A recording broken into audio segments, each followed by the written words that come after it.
आज इस वीडियो के माध्यम से हम रामायण में वर्णित माता सीता की चूड़ामणि के बारे में जानेंगे कि आखिर ये चूड़ामणि कहाँ से आई, किसने सीता जी को सौंपी थी चूड़ामणि, क्यों लंका में हनुमान जी को सीता ने चूड़ामणि ही दी और कैसे हुआ था माता वैष्णो का जन्म। सर्वप्रथम हम जानेंगे कि चूड़ामणि कहाँ से आई। सागर मंथन से 14 रत्न निकले। उसी समय सागर से 2 देवियों का जन्म हुआ, पहली रत्नाकर नंदिनी और दूसरी महालक्ष्मी। रत्नाकर नंदिनी ने अपना तन मन श्री हरि को देखते ही समर्पित कर दिया। जब उनसे मिलने के लिए आगे बढ़ी तो सागर ने अपनी पुत्री को विश्वकर्मा द्वारा निर्मित दिव्य रत्न जड़ित चूड़ामणि प्रदान की। इतने में महालक्ष्मी का प्रादुर्भाव हो गया और लक्ष्मी जी ने विष्णु को देखा और मन ही मन वरण कर लिया। यह देखकर रत्नाकर नंदिनी मन ही मन अकुला कर रह गई।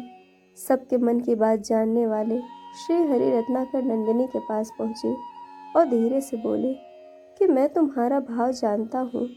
पृथ्वी को भार निवृत्त करने के लिए जब जब मैं अवतार ग्रहण करूँगा तब तक तुम मेरी संहारणी शक्ति के रूप में धरती पे अवतार लोगी, परंतु संपूर्ण रूप से तुम्हें कलयुग में श्री कल के रूप में अंगीकार करूंगा। अभी सतयुग है, तुम त्रेता द्वापर में त्रिकूट शिखर पर वैष्णवी नाम से अपने अर्चकों की मनोकामना की पूर्ति करती हुई तपस्या करो। तपस्या के लिए विदा होते हुए रत्नाकर नंदिनी ने अपने केश पास से चूड़ामणि निकालकर निशानी के तौर पर श्री विष्णु जी को दे दिया। वहीं पर साथ में इंद्रदेव खड़े थे। इंद्र चूड़ामणि पाने के लिए लालायित हो गए। विष्णु जी ने वो चूड़ामणि इंद्रदेव को दे दिया। इंद्र ने उसे इंद्राणी के जोड़े में स्थापित कर दिया। उसी समय शंबासुर नाम का एक असुर हुआ करता था, जिसने स्वर्ग पर चढ़ाई कर दी। इंद्र और सारे देवता युद्ध में उससे हार के छुप गए। कुछ दिन बाद इंद्रदेव अयोध्या के राजा दशरथ के पास पहुंचे सहायता के लिए। इंद्र की ओर से राजा दशरथ देवी कैकेयी के साथ शंबरासुर से युद्ध करने के लिए स्वर्ग आए और युद्ध में शंबरासुर दशरथ के हाथों मारा गया।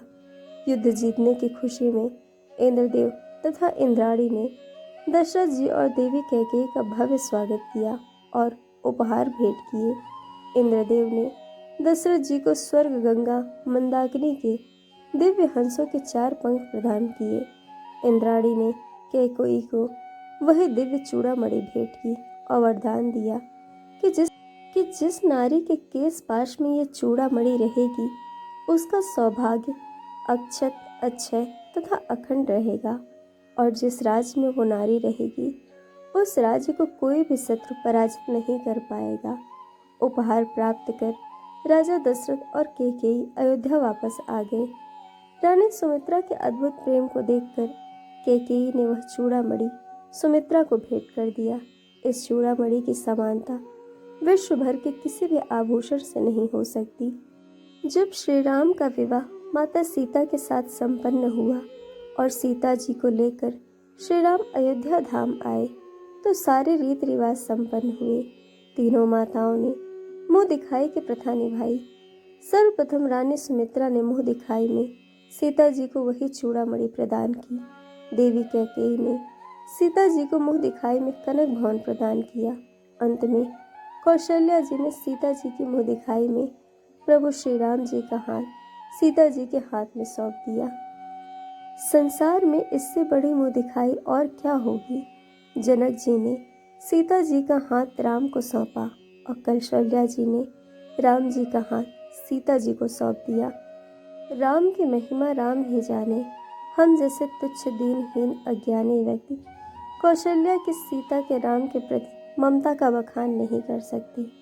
सीता हरण के पश्चात माता का पता लगाने के लिए जब हनुमान जी लंका पहुंचते हैं तो हनुमान जी की भेंट अशोक वाटिका में सीता जी से होती है। हनुमान जी ने प्रभु की दी हुई मुद्रिका सीता माता को दी और कहते हैं, मात मोह दीजे कुछ चीना, जैसे रघुनायक मोह दीना। चूड़ामणि उतार तब दयऊ, हरस समय पवन सुतलयऊ। यानी कि श्री राम की दी हुई मुद्रिका देने के बाद हनुमान जी जब माता सीता से कुछ निशानी मांगते हैं तो सीता जी वही चूड़ामणि उतार कर हनुमान जी को दे देती हैं, यह सोचकर कि यदि मेरे साथ ये चूड़ामणि रहेगी तो रावण का विनाश होना संभव नहीं है। हनुमान जी लंका से वापस आकर वो चूड़ामणि भगवान श्री राम को देकर माता सीता के वियोग का हाल बताते हैं और श्री राम रावण पर आक्रमण करके पुनः माता सीता को लंका से वापस ले आते हैं। तो दोस्तों, यह थी माता सीता के चूड़ामणि का रहस्य। दोस्तों, वीडियो आपको कैसे लगी यह हमें कमेंट करके ज़रूर बताइएगा और चैनल को सब्सक्राइब, वीडियो को लाइक शेयर करना बिल्कुल मत भूलिएगा। वीडियो देखने के लिए आप सभी का बहुत बहुत धन्यवाद। जल्द मिलेंगे एक और नए वीडियो के साथ।